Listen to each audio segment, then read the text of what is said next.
नमस्कार, आप देख रहे हैं फर्स्ट बिहार झारखंड। मैं हूं अभिषेक मिश्रा। बिहार विधानसभा चुनाव से पहले बिहार के राजनीतिक खेमों के लिए सबसे बड़ी चुनौती है सीटों का पेच सुलझा लेना। गठबंधन में गांठ न पड़े, गठबंधन को गांठ से बचाए रखना, चाहे वो महागठबंधन हो चाहे एनडीए हो, ये मुश्किलें दोनों राजनीतिक खेमों के लिए है। सीटों का सवाल सबसे बड़ा सवाल बना हुआ है महागठबंधन के लिए भी और एनडीए के लिए भी। एनडीए में लोक जनशक्ति पार्टी के राष्ट्रीय अध्यक्ष चिराग पासवान लगातार ये कहते रहे हैं कि वह उनकी तैयारी 119 सीटों पर है और बिहार में गठबंधन का स्वरूप भी बदल सकता है। तो सीटों को लेकर वो आंख तरेड़ते रहे हैं और संकेत देते रहे हैं अपने बयानों से कि इस बार उनको ज़्यादा सीटें चाहिए। दूसरी तरफ जेडीयू और बीजेपी के अंदर खाने सीट शेयरिंग को लेकर अब तक चुप्पी रही है। आज भी बिहार सरकार के मंत्री और बीजेपी नेता नंद किशोर यादव से सवाल पूछा गया सीट शेयरिंग को लेकर, तो उन्होंने चुप्पी बनाए रखी, उन्होंने कोई जवाब नहीं दिया और निकल गए। लेकिन बड़ी खबर है बिहार के सियासी गलियारों से कि जेडीयू की चुप्पी टूटी है। सीट शेयरिंग को लेकर पहली बार जेडीयू की ओर से कोई बड़ा बयान सामने आया है और इस बयान के अपने मायने हैं, क्योंकि बयान दिया है जेडीयू के कद्दावर नेता और बिहार सरकार के मंत्री नीरज कुमार ने सीट शेयरिंग को लेकर कहा है कि सीट शेयरिंग पर फैसला जेडीयू आला कमान को करना है।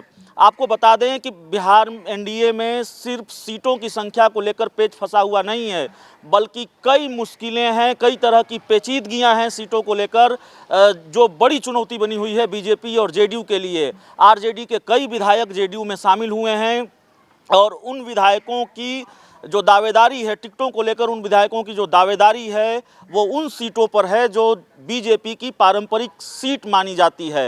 नीतीश कुमार की मुश्किल ये है कि बीजेपी के प्रदेश अध्यक्ष डॉक्टर संजय जायसवाल ने ये बयान दिया है और ये कहा है कि जेडीयू के लिए वे अपनी पारंपरिक सीट नहीं छोड़ेंगे। तो एक मुश्किल यह भी है, जेडीयू को एडजस्ट करना है मांझी को एनडीए में और बीजेपी को एडजस्ट करना है चिराग पासवान को एनडीए में।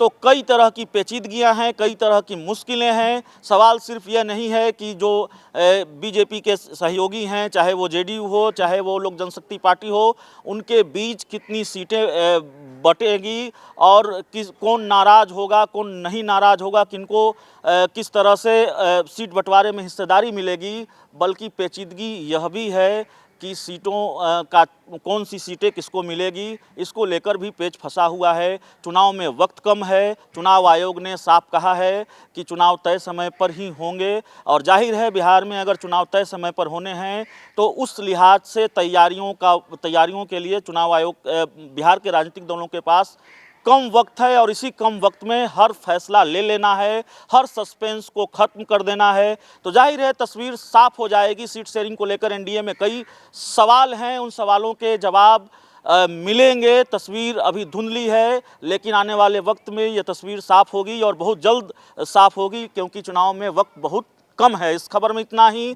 अगर ये रिपोर्ट आपको अच्छी लगे इसे अपने दोस्तों के साथ खूब से खूब शेयर करें, हमारे यूट्यूब चैनल को सब्सक्राइब करें, बेल आइकन ज़रूर दबा दें और हमारे फेसबुक पेज को भी लाइक कर लें। फर्स्ट बिहार झारखंड की वेबसाइट को भी विजिट करें, क्योंकि वहाँ आपको देश और राजनीति से जुड़ी तमाम बड़ी खबरें मिलेगी। धन्यवाद।